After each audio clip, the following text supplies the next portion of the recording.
Welcome to this educational video on unknown chronic kidney diseases, also known as CKDx. This material will introduce you to the innovative 2025 Sorbonne RET classification of CKDx we published recently in Nephrology Dialysis Transplantation Journal. See the QR code. Building on the recently published consensus of the ERA Genes and Kidney Working Group, we are introducing a complementary, dynamic, and process-driven classification for unknown nephropathies, redefining how unexplained CKD or CKDx is investigated, diagnosed, and managed. A significant challenge in nephrology is the high prevalence of unknown nephropathies. Across Europe, these are representing roughly 20% of CKDs. This unknown category highlights a critical gap in our diagnostic capabilities, impacting both patient management and epidemiological understanding. See our review on this subject published in 2025 in Nature Review Nephrology. The issue of unknown nephropathies has been a key discussion point in the 2022 KDIGO conference on genetics for CKDs. There is a growing consensus that monogenic CKDs exist on a continuum, with no upper age limit for genetic testing. Similarly, the seminal 2019 paper by Groupman et al. Found that about 17% of adult unexplained CKD cases are due to renal monogenic disorders. In this work, more than 3,000 US adult patients were tested by whole exome sequencing.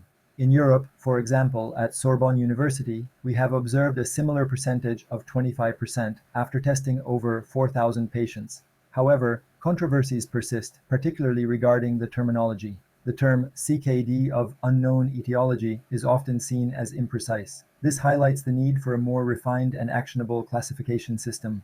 Hopefully, recognizing this challenge, the ERA Genes and Kidney Working Group has developed a recent consensus statement on chronic kidney disease of unexplained cause, or CKDx. See the QR code below.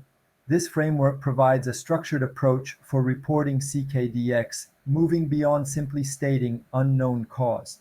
It emphasizes a systematic process to identify and classify patients where the etiology remains elusive for more precise diagnosis into these complex cases. Unfortunately, the G+ suffix does not tell us how deep the genetic analysis was. Was it a simple panel or long-read whole genome sequencing?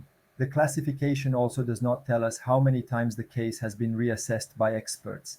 We can go one step further to cope with the complexities of CKDx. We present the Sorbonne RET matrix.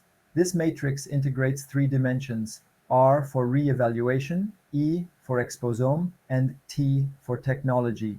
Similar to the ERA consensus, when a cause is not identified, a patient is classified as CKDx, now accompanied by specific R, E, and T values. Beyond the exposome, which is not taken into account by the ERA classification, this system allows for a more dynamic and detailed characterization of CKDx. This is unfortunately not possible with the G and H suffixes used in the ERA consensus. A key component of our new classification is the emphasis on the exposome concept in nephrology research. The exposome encompasses all environmental exposures, from diet and lifestyle to pollutants and infections, that an individual experiences throughout their life, impacting its biology. Integrating this dimension into CKDx classification acknowledges the profound impact of environmental factors on kidney health, moving beyond purely genetic or clinical markers to provide a more holistic understanding of CKD etiologies. For example, exposomic evaluations can range from basic clinical interviews with structured surveys to expanded toxicology profiling and geospatial mapping. The CKDx RET classification is inherently collaborative, bringing together the expertise of nephrologists and sequencing laboratories.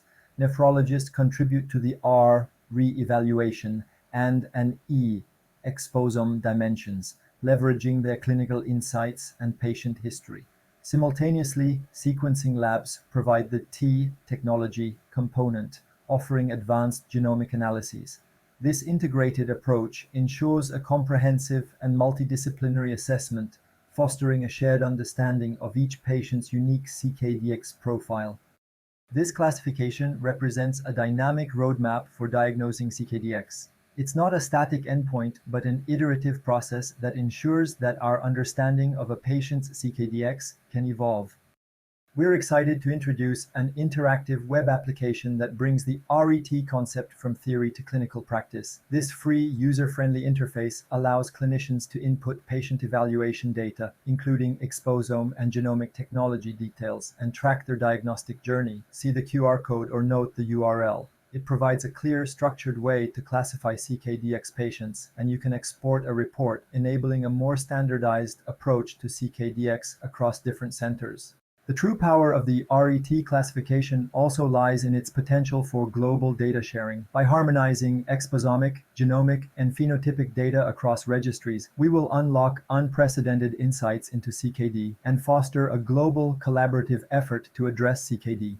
In conclusion, while the ERA CKDx consensus is indeed a good start, the high prevalence of unexplained kidney diseases clearly indicates that we must go further. The CKDx Sorbonne RET classification offers a necessary step forward by providing a dynamic, collaborative, and comprehensive framework that integrates re-evaluation, exposome, and the level of technology of sequencing.